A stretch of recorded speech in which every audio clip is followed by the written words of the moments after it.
Welcome to Seeking Disability, the show that helps you in seeking disability. I'm Tom Duncan of Duncan Disability Law. I'm Dana Duncan, head of Duncan Disability. So last episode, we left off at the phases of an application. We're here more specifically today to talk about federal appeals, which is a personal project that you've worked very hard on becoming, I would say, one of the national experts on doing appellate work across the country. I believe, if by my last count, we were in over 30 different district courts and 8 different circuit courts that you've at least submitted one case for appellate work. Correct. I've had major decisions in 6 of those circuits. That sounds right. And more specifically, we've done our firm has done the majority of our work in the 7th Circuit, but we've had a lot of success in the 4th Circuit, the 9th Circuit, the 10th Circuit as well. So with a federal appeal, what is the rough standard for filing a federal appeal? Okay. You have to have either an error of law or what's called a lack of substantial evidence. And in the last video we did, I went through the standards of review, but substantial evidence is the standard at Social Security.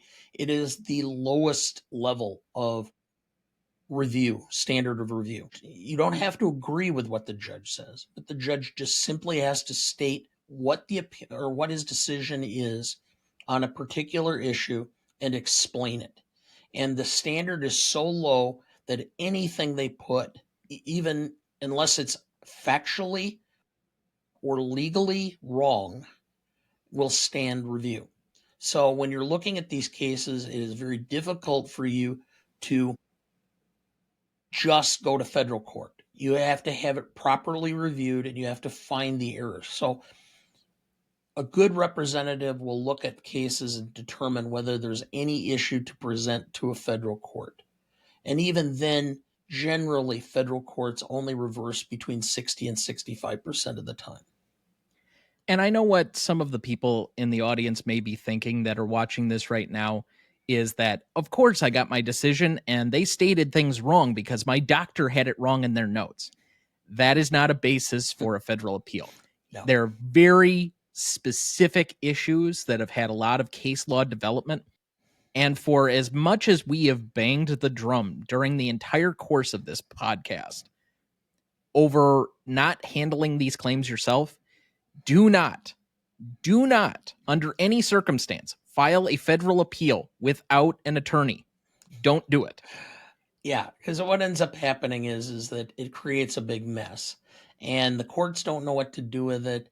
And a lot of times they'll stop the process and tell you to find a representative, especially if they look at it and decide you may have a good issue. The court does itself, because these have to be briefed in a very special way. It takes years of practice and years of development to understand exactly how to do a federal brief and get it done correctly. I've been doing federal briefing since 1999, so I've got 26 years of doing briefing.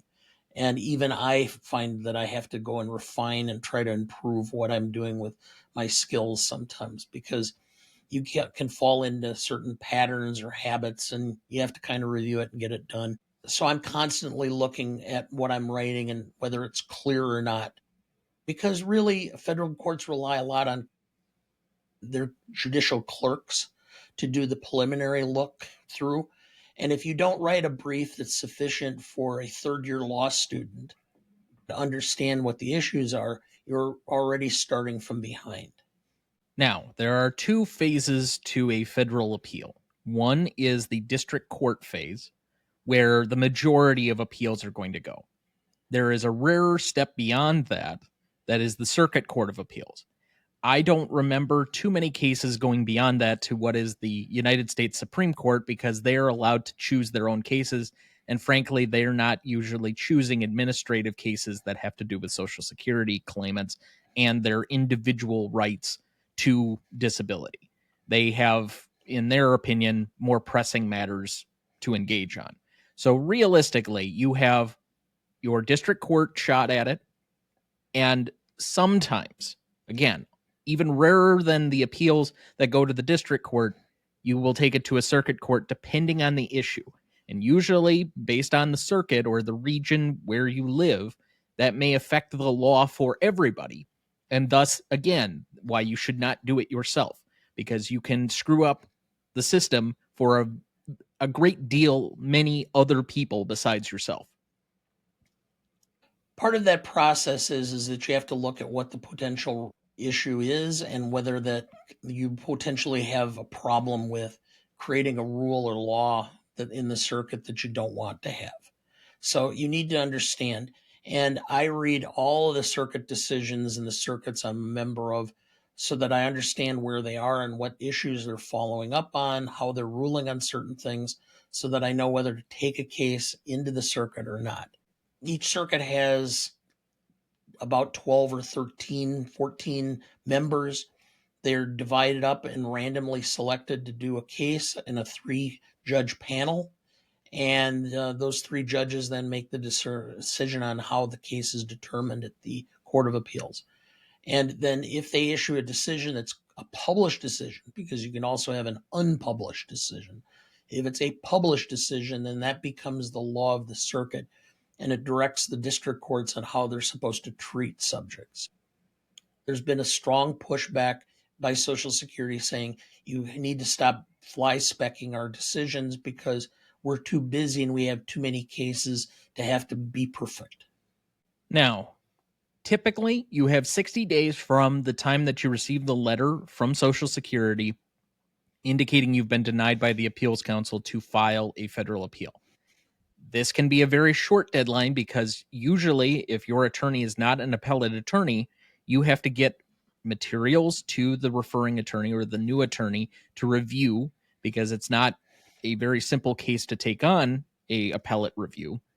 And you will need time to probably gather some of those materials either from your own case or from your previous attorney to get to the new attorney. They have to have time to review it, etc.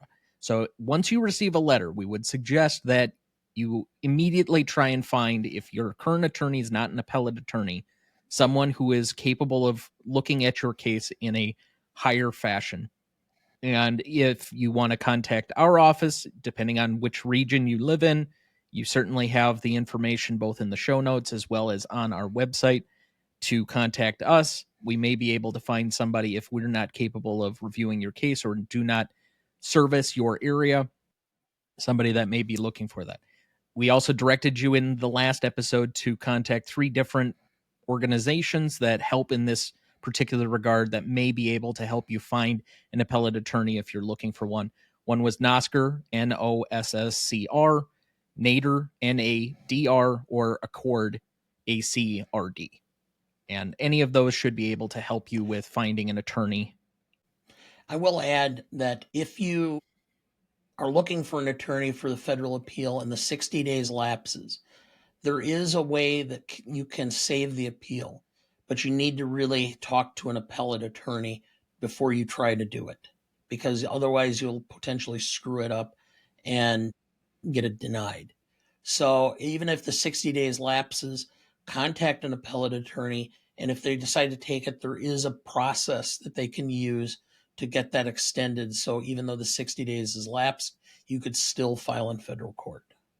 Of course, there's a lot more information to share, but that's a good place to stop for this episode. If you have more questions about anything regarding federal appeals or disability, you can visit our website, duncandisability.com or seekingdisability.com, or call 1-888-458-2406 to talk to the Duncan Disability staff.